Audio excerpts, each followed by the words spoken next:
Welcome to the Conrad Supus Crypto Show.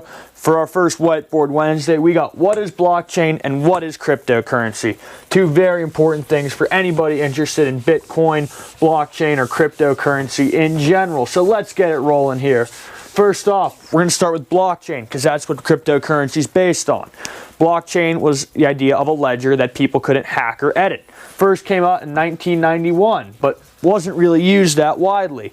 Then a guy named Satoshi Nakamoto took the idea behind blockchain and applied it to cryptocurrency, which became Bitcoin. The idea behind blockchain was this: is every block stores information called a hash. The first block is 0 and has A. That A is unique to that block. And let's say there's a new block added to the chain. Some new information is added. Then it goes from A, so A to B. And then let's say some more information is added to the chain. You can't add it in the middle. You have to add a new block to the chain. That block becomes block C. That becomes the address for that new block. So how does this all work, and how does the block not get hacked? Well, it's pretty simple. If you change, let's say you want to make this block go from B, let's say you want to make it block, let's go V for, V. That makes that block invalid, and let's say there's another block that was this, that block is now, the entire chain is invalid. So to prevent that from happening, they decentralized the ledger for blockchain. So instead of it being in one big house where it's stored across little houses everywhere, making the chain impossible or extremely complicated. I won't say impossible, extremely complicated to hack and edit. And those people who store the block are miners. And let's say I want to send some Bitcoin from myself to my buddy Jack. So let's just take out this because we need some space to draw. Let's say right here, I want to send it from me to him. That's a new block in the chain right there. So I'm sending it from me to Jack. That's a new block in the chain. That block right there is then put across all the ledgers in everyone in every miner's house. And for that, they receive a little bit of Bitcoin. So now let's get on to the next topic in the next part of our video, which is what is cryptocurrency? Here is the easiest way I know to break down cryptocurrency. Let's take the US dollar, fiat currency. A lot of talk these days about it. That's a currency right there. It's not a payment method, it's a currency. Now, let's take PayPal. Our good friend Elon Musk was creating that. So we got PayPal. It's not a currency, but it's a payment network. If I want to send 20 bucks to my buddy Jack, I can do that over PayPal, which is a payment network. Now, let's take it up a notch. Let's combine them. That's where you got Bitcoin. Bitcoin is a currency and a payment network. You get the best of both worlds.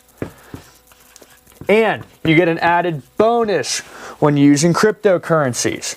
Instead of it being my PayPal to my buddy Jack's PayPal, it is two addresses, which are just numbers. It doesn't have your name on it. It's not attached. It's totally anonymous.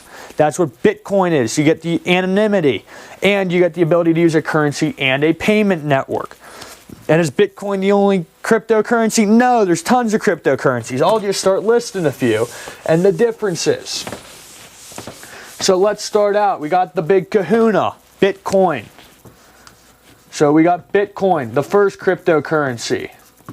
Then, let's just take a few more. The next biggest cryptocurrency, Ethereum.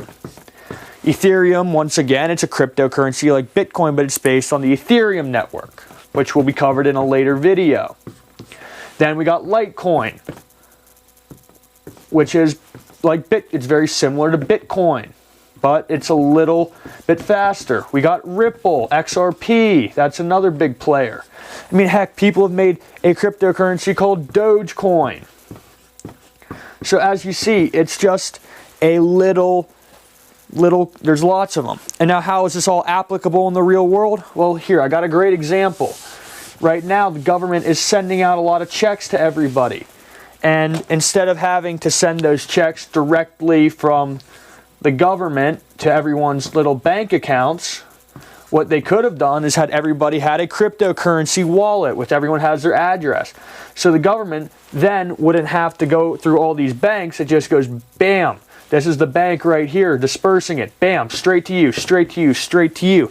Great application for blockchain and cryptocurrency. If you want to send aid to someone, you can send it directly to them. You don't have to go through a bank or a third party. Let's take another one coming up. But there's been a lot of talk about elections coming up. Well, instead of everyone having to go to a polling location centrally and then they vote for their candidates, they could vote from home using blockchain technology. Everybody gets one block as their vote. Instead of having to go to a polling location, you go from your computer, you send the block to the candidate which you like. That is a blockchain technology that's applicable for a non-currency use. So I'd like to thank you for your time today watching this video. Please smash the like button, follow, subscribe for more info about Bitcoin. And if you want to buy Bitcoin, the best place to buy Bitcoin, Binance.us. My referral code is in the bottom. Have a great day today.